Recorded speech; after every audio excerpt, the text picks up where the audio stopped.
Capítulo 10. Natureza das comunicações. Comunicações grosseiras, frívolas, sérias ou instrutivas. 133.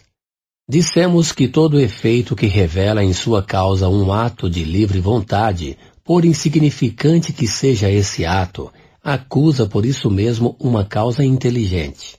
Assim, um simples movimento de mesa que responde ao nosso pensamento ou apresenta um caráter intencional pode ser considerado como manifestação inteligente. Se o resultado devesse se limitar a isso, não haveria para nós senão um interesse muito secundário. Todavia, já seria alguma coisa em nos dar a prova de que há nesses fenômenos mais do que uma ação puramente material. Mas a utilidade prática que disso adviria para nós seria nula, ou pelo menos muito restrita. Mas é bem diferente quando essa inteligência adquire um desenvolvimento que permite uma troca regular e continuada de pensamentos. Já não são mais simples manifestações inteligentes, mas verdadeiras comunicações. Os meios dos quais se dispõe hoje permitem obtê-las tão extensas, tão explícitas e tão rápidas como as que mantemos com os homens. Se está bem compenetrado, segundo a escala espírita, o Livro dos Espíritos número 100, da variedade infinita que existe entre os espíritos, sob o duplo aspecto da inteligência e da moralidade, conceber-se-á facilmente a diferença que deve existir em suas comunicações. Devem refletir a elevação ou a inferioridade de suas ideias, seu saber e sua ignorância, seus vícios e suas virtudes. Em uma palavra, elas não devem se assemelhar mais do que a dos homens, desde o selvagem até o europeu mais esclarecido. Todas as diferenças que possam apresentar podem ser agrupadas em 4 categorias principais. Segundo o seu caráter mais acentuado, elas são grosseiras, frívolas, sérias ou instrutivas. 134. As comunicações grosseiras são aquelas que se traduzem por expressões que chocam a decência. Elas não podem emanar senão de espíritos de camada baixa, ainda enlameados de todas as impurezas da matéria, e não diferem em nada das que poderiam dar os homens viciosos e grosseiros. Repugnam a toda pessoa que tenha a menor delicadeza de sentimento, porque são, segundo o caráter dos espíritos, triviais, ignóbeis, obscenas, insolentes, arrogantes, malévolas e mesmo ímpias. 135.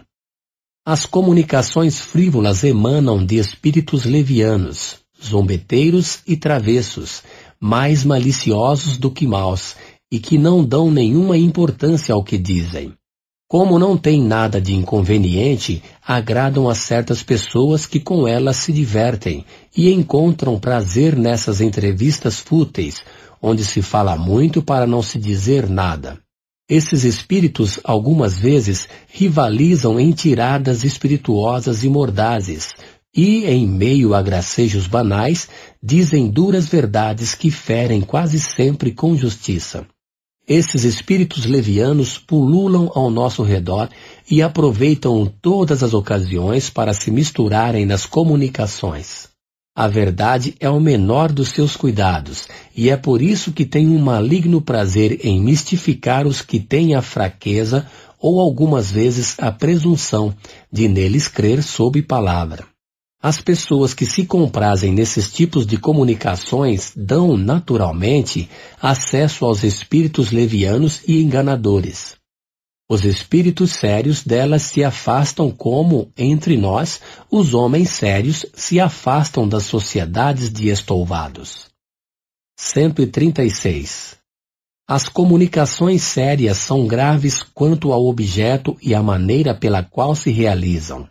Toda comunicação que exclui a frivolidade e a grosseria e que tem um fim útil, ainda que de interesse privado, é, por isso mesmo, séria. Mas não está, por isso, sempre isenta de erros. Os espíritos sérios não são todos igualmente esclarecidos. Há muitas coisas que ignoram e sobre as quais podem se enganar de boa fé.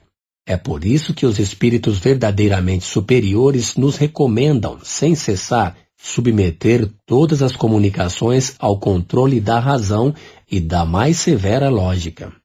É preciso, pois, distinguir as comunicações sérias verdadeiras das comunicações sérias falsas, e isso não é sempre fácil, porque é tendo a seu favor a gravidade da linguagem que certos espíritos presunçosos ou pseudo-sábios procuram fazer prevalecer suas ideias, as mais falsas e seus mais absurdos sistemas. E para se darem mais crédito e importância, não têm escrúpulos em se enfeitarem com nomes os mais respeitáveis e mesmo os mais venerados. Está aí um dos maiores escolhos da ciência prática.